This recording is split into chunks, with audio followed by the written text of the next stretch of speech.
Good morning class. आज हम लोग ऑनलाइन क्लास प्रीपोजिशन टॉपिक को कंटिन्यू करेंगे। इससे पहले कल हमने पढ़ा था कि प्रीपोजिशन क्या होता है, ये कितने प्रकार का होता है और कुछ सिंपल प्रीपोजिशन को भी हम लोगों ने पढ़ा था। आज हम पढ़ाने जा रहे हैं कुछ वर्ड से रिलेटेड प्रीपोजिशन, जैसे मैरिड।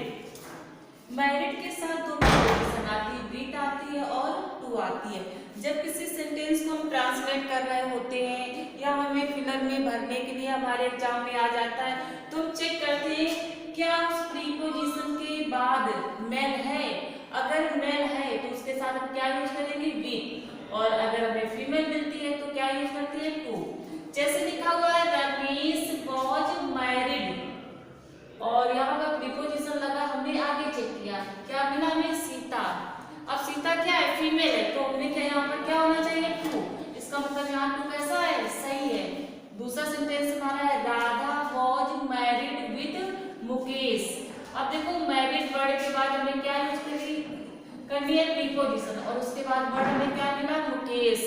अब मुकेश क्या है, मेल है, भाई राधा फीमेल है तो मुकेश क्या है, मेल है, और जब ये मेल है तो इससे पहले क्या आएगा, विद आएगा। अगला सेंटेंस दिया गया मोहन मैरिड डैश मनीषा। अब देखो यहाँ पर फिलर दिया गया है और फिलर में हमें प्रीपोजिशन करनी है। अब यहाँ या तो हम टू का प्रयोग करेंगे या फिर विद का करेंगे, और अगला ऑप्शन इसमें और मिल गया हमें नन और दीज। तो मैरिड के साथ एक चीज हमें याद रखनी चाहिए कि जब सेंटेंस हमारा एक्टिव वॉइस होता है तो एक्टिव वॉइस सेंटेंस के साथ हम मैरिड वर्ड में प्रीपोजिशन का प्रयोग नहीं करते हैं, या मैरिड वर्ड के साथ प्रीपोजिशन गलत होता है। और जब सेंटेंस हमारा पैसिव वॉइस होता है तो मैरिड के साथ प्रीपोजिशन सही होती है। अब देखो वाक्य यहाँ पर क्या है, एक्टिव वॉइस, क्योंकि मोहन हमारा सब्जेक्ट है और सब्जेक्ट के बाद हमें हेल्पिंग वर्ब मिली नहीं और डायरेक्ट हमें क्या मिल गई, मेन वर्ब, और मेन वर्ब की सेकंड फॉर्म। तो वाक्य हमारा एक्टिव वॉइस और एक्टिव वॉइस में प्रीपोजिशन का प्रयोग नहीं होता, तो यहाँ पर ऑप्शन हमारा क्या आएगा, नन ऑफ दीज, यानी इनमें से कोई नहीं। अगला वर्ड हमको मिलता है ब्लाइंड। अब ब्लाइंड एक ऐसा वर्ड है जिसके साथ हम कितनी प्रीपोजिशन का प्रयोग कर सकते हैं, चार। Blind of, blind in, blind with और ब्लाइंड टू। तो सबसे सरल होती है विद। जब व्यक्ति दो आंख से अंधा है तो किसका यूज करेंगे, विद का करेंगे। अगर सेंटेंस में ये लिखा है कि मोहन एक आंख से अंधा है तो एक आंख के लिए हमारे पास दो ऑप्शन है, आंख और इन, और ये दोनों एक दूसरे के स्थान पर हम यूज कर सकते हैं। लेकिन जब हमारे पास फिलर दिए गए होते हैं और हमें भरना होता है तो दो में से तो हम एक ही ऑप्शन चुनेंगे। तो जब कंफर्म होता है लेफ्ट या राइट तो हम आपका यूज करेंगे, अन्यथा हम इनका यूज कर सकते हैं। अगला है टू। बात तो ब्लाइंड की हो रही है लेकिन वो रियल में अंधा नहीं होता, उसकी कोई ना कोई गलती होती है और गलती की वजह से हम उसको अंधा बोल देते हैं, तो ऐसे कंडीशन में हम टू का प्रयोग करते हैं। अब लिखा है he should not be blind। अब हमें यहाँ प्रीपोजिशन यूज करनी। आगे क्या लिखा है, the misdeeds of his son।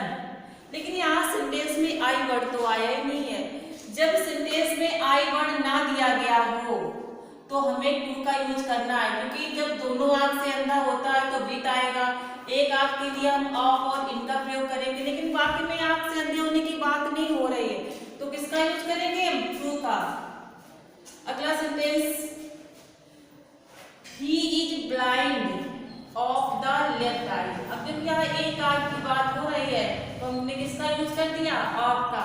ये जो friend is blind in right I. अब देखो यहाँ राइट आई है लेकिन यहाँ पर क्या यूज हुआ है, इन, यानी इनका भी यूज कर सकते हैं और आपका यूज कर सकते हैं। लेकिन अगर ऑप्शन दिए गए हो और दोनों ऑप्शन मिल जाते हैं तो दोनों स्थान पर हमारा कौन सा सही होगा, आप। और जब आप ना दिया गया होगा तो इनको हम सही कर सकते हैं।